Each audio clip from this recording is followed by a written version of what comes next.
A lot of people have been trying to kill Goji Center's Indominus 2.0 with their own hybrids, but I'm not trying to kill it. I'm here to perfect it. Goji did a great job, but they left the door wide open to lots of upgrades they didn't explore. Indominus 2.0 isn't wrong, it's unfinished. Our first addition to the Indominus 3.0 is going to come from our friends the Salamander, specifically the axolotl. We're going to be taking the genes for epimorphic regeneration. But what will this do for the Indominus 3.0? Well, this will allow the Indominus 3.0 to completely regenerate lost limbs, complete with bone, muscle, and nerve tissue. This happens from a process called blastema formation. If the Indominus were to lose a limb in a fight where other creatures would create scar tissue over the wound to seal it off from infection, the Indominus will now form what's called a wound epithelium. This is a protective layer of skin cells that cover the exposed wound site. This does serve the same initial function of sealing off the wound and preventing infection, but that's where the similarities end. Once infection prevention is achieved, the cells beneath the skin begin to de-differentiate, which means they forget what kind of cells they actually are. Muscle cells stop being muscle cells, skin cells stop acting like skin cells, and even bone cells all convert to a blobby, jelly-like structure called a blastema. Think of this as converting those cells back to their original raw building materials. Now, the blastema also has stem cells. Think of these as the construction workers. So now, at the site of the wound, we have raw materials to build with and construction workers to do the building. Now, the stem cells start taking those formless cells, or our building materials, and they begin to program them from what is essentially a biological blueprint that's stored in the body. Then it begins to reform these cells in the appropriate order to restore whatever limb is missing from the body. Cartilage and bone start to regrow from the inside out. Muscle tissue begins to form around those structures, blood vessels and nerve tissue begin weaving themselves throughout those, and skin seals it all in to create a completed and reformed structure. This actually happens very similarly to how Deadpool regenerates limbs. It starts off very small in comparison to the uninjured limb, then slowly grows over time until it reaches its previous uninjured state. In real animals like the axolotl, this process can take several months, but because Goji Center added a hyperactive metabolism and feeding rate, this process can be reduced dramatically, making it to where the Indominus 3.0 could rebuild entire limbs in a fraction of that time. Fully functional, fully deadly limbs.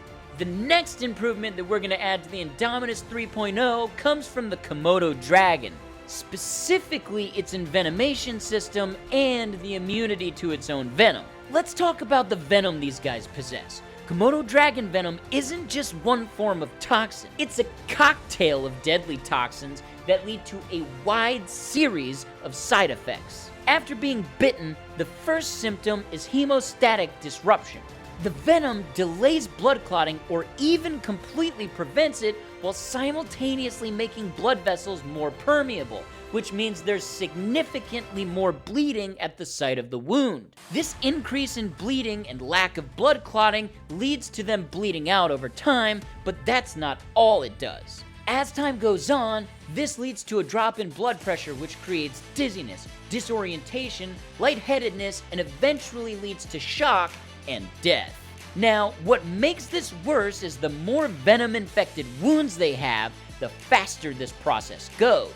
Komodo dragons will typically bite and then use patience, waiting for their venom to do its job and their prey to succumb so that they can eat it. However, the Indominus 3.0's metabolism and aggression make it where it's not going to wait around, it's going to actively engage with its prey, delivering multiple venom-infected wounds, and this makes them not only die faster, but it's going to get even easier for the Indominus with our next stop, a 2-part venom delivery enhancement. However, the Indominus 3.0's increased metabolism and aggression mean it's not going to wait around, it's going to actively engage with its prey, delivering multiple venom-infected wounds, leading to a quicker death, And this is actually about to get even easier with our next stop, a 2-part venom delivery enhancement. With these next genetic alterations, the Indominus 3.0 will have the most effective and deadly venom delivery system in the entire animal kingdom, starting with the spitting cobra. We'll be borrowing the genes from the spitting cobra that allow it to, well, spit. But it's not going to work the same way for the Indominus 3.0 that it does for our serpent friend.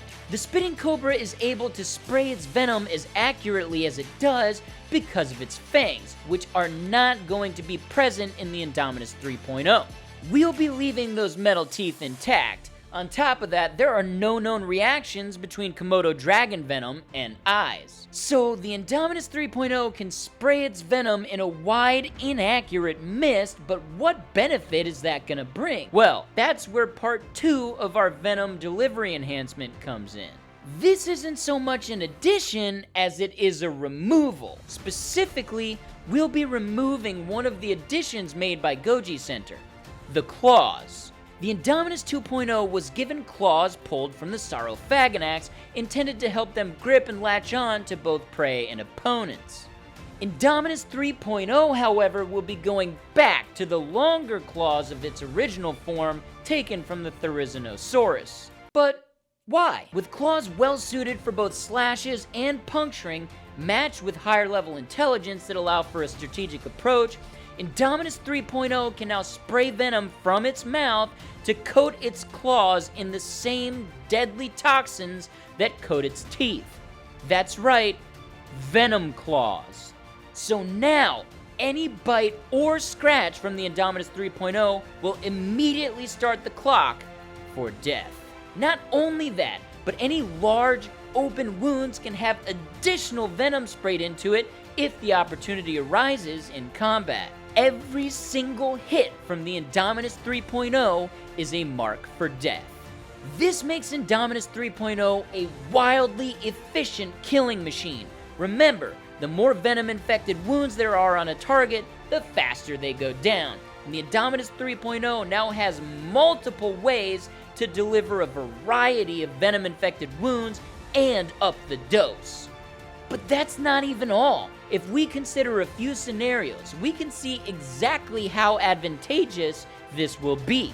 First, the scene with the apatosaurs from Jurassic World. The original Indominus and even Indominus 2.0 have to take each one of these down individually before moving on. But with Indominus 3.0, one venom-coated swipe or bite and it can move on to the next target while letting its venom finish off the previous one. The Indominus 3.0 can mark an entire herd for death before its first victim even takes its final breath. Now, what about engagements with other theropods, like if Indominus 3.0 went against Indominus 2.0? This is where its deadly claws really shine. Most of these engagements start head-to-head, and the Indominus has been shown to be quite adept at using those claws to slash away at anything that's on the attack or gets too close. These are now deadly swipes, and as long as the Indominus doesn't take any fatal injuries, it can let its venom do its job. But that's not all. With the level of intelligence present in the Indominus Rex, my Indominus 3.0 could make the sacrifice play, throwing a limb out and letting a would-be attacker grab on, allowing it to deliver an envenomed slash, and even if that limb gets ripped off, it knows it'll just grow back. And then, if it needs to, it can just retreat, let itself heal, and let its venom do its job. Even armored opponents like a Triceratops or an Ankylosaurus are easy work now. One slash to an exposed piece of flesh, and the fight is basically over. The Indominus 3.0's options for winning engagements are tremendous. With all these changes in place, I think it's fair to say that it now stands as the most elite predator of all time, even above the Indominus 2.0.